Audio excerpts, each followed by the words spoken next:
Assalamualaikum warahmatullahi wabarakatuh. Perkenalkan, kami dari kelompok 11 dengan anggota Rilo Pambudi dengan NPM 2202060123, Khairian Anissa dengan NPM 2202060036, dan Feby Jenia dengan NPM 22020051. Pada pertemuan kali ini, kami akan membahas tentang kekasan perkembangan konsep diri remaja. Pertama, tentang konsep diri. Apa itu konsep diri? Konsep diri merupakan terjemahan dari bahasa Inggris yaitu self-concept. Istilah self dalam psikologi memiliki dua arti, yaitu sikap dan perasaan seseorang terhadap diri sendiri dan sesuatu keseluruhan proses psikologi yang menguasai tingkah laku dan penyesuaian diri. Harlock berpendapat bahwa konsep diri sebagai gambaran yang dimiliki orang tentang dirinya. Konsep diri merupakan gabungan dari keyakinan yang dimiliki orang tentang diri mereka sendiri, karakteristik fisik, psikologi, sosial, emosional, dan aspirasi dan prestasi. Selanjutnya kita masuk pada kekasan perkembangan konsep diri remaja. Kekasan remaja menurut Harlock dibagi beberapa bagian, yaitu 1. Masa remaja sebagai periode yang penting, karena pada masa remaja terjadi perkembangan fisik disertai perkembangan mental dan perlunya penyesuaian mental dan pembentukan sikap, nilai, dan minat baru. 2. Masa remaja sebagai periode peralihan. Masa remaja merupakan periode di mana seorang anak-anak beralih menjadi dewasa. Remaja harus meninggalkan segala sesuatu yang berbau kekanakan. 3. Masa remaja sebagai periode perubahan. Pada masa ini, perubahan perilaku dan sikap berlangsung dengan pesat. Ketika perubahan fisik menurun, maka perubahan sikap dan perilaku lain juga menurun. 4. Masa remaja sebagai usia bermasalah. Kebanyakan remaja tidak berpengalaman dalam mengatasi masalah, karena remaja merasa mandiri, sehingga mereka ingin mengatasi masalahnya sendiri, menolak bantuan dari orang dewasa. 5. Masa remaja sebagai masa mencari identitas. Melalui cara ini, remaja menarik perhatian pada diri sendiri agar dipandang sebagai individu. Sementara pada saat yang sama ia mempertahankan identitas dirinya terhadap kelompok sebaya. 6. Masa remaja sebagai masa yang tidak realistik. Remaja cenderung melihat kehidupan melalui kacamata berwarna merah jambu. Ia melihat dirinya dan orang lain sebagaimana yang ia inginkan, dan bukan sebagaimana adanya. 7. Masa remaja sebagai ambang masa dewasa. Semakin meningkatnya usia kematangan, remaja menjadi gelisah untuk meninggalkan stereotipnya belasan tahun, dan mulai memusatkan diri pada perilaku yang dihubungkan dengan status dewasa. Selanjutnya, faktor yang mempengaruhi perkembangan konsep diri remaja. Harlock membagi beberapa bagian, yaitu 1. Usia kematangan. Remaja yang matang lebih awal, yang diperlakukan seperti orang yang hampir dewasa, mengembangkan konsep diri yang menyenangkan, sehingga dapat menyesuaikan diri dengan baik. Remaja yang terlambat matang, yang diperlakukan seperti anak-anak, merasa salah dimengerti, dan bernasib kurang baik sehingga cenderung berperilaku kurang dapat menyesuaikan diri. 2. Penampilan diri. Penampilan diri yang berbeda membuat remaja merasa rendah diri, meskipun perbedaan yang ada menambah daya tarik fisik.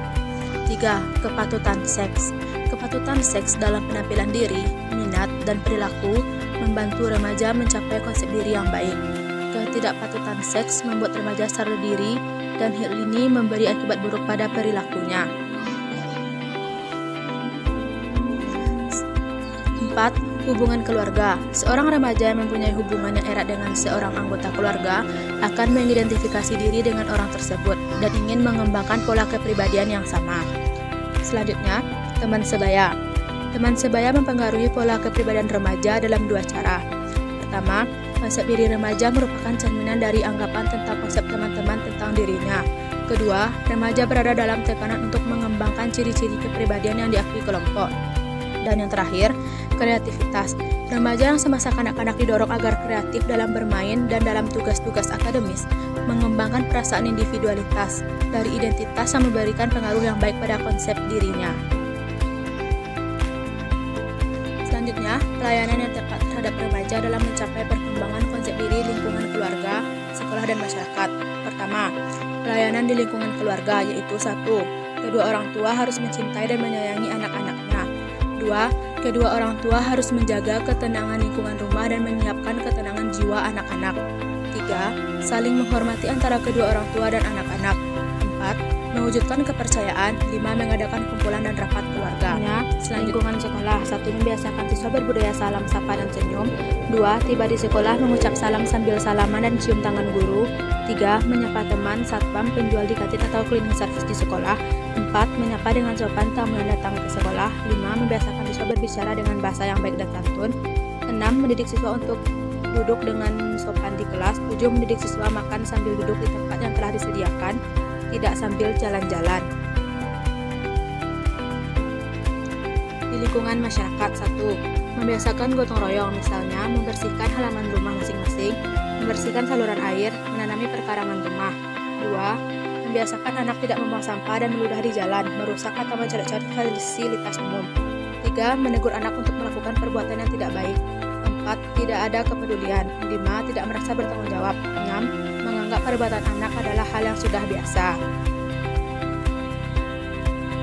Dan yang terakhir, materi terakhir itu upaya guru BK mengatasi masalah perkembangan konsep diri remaja sesuai bidang bimbingan. Itu 1. Upaya preventif. Upaya preventif adalah kegiatan yang dilakukan oleh seorang guru bimbingan dan konseling secara sistematis, terencana, dan terarah untuk menjaga agar permasalahan konsep diri siswa tidak akan terjadi. 2. Upaya kuratif adalah upaya yang dilakukan oleh seorang guru bimbingan dan konseling atau konselor untuk menanggulangi masalah-masalah konsep diri yang sedang dihadapi oleh siswa di sekolah. 3. Upaya responsif. Upaya responsif adalah layanan bimbingan yang bertujuan untuk membantu memenuhi kebutuhan yang dirasakan sangat penting oleh siswa saat ini. Sekian pembahasan kita kali ini. Terima kasih telah menonton dan Assalamualaikum warahmatullahi wabarakatuh.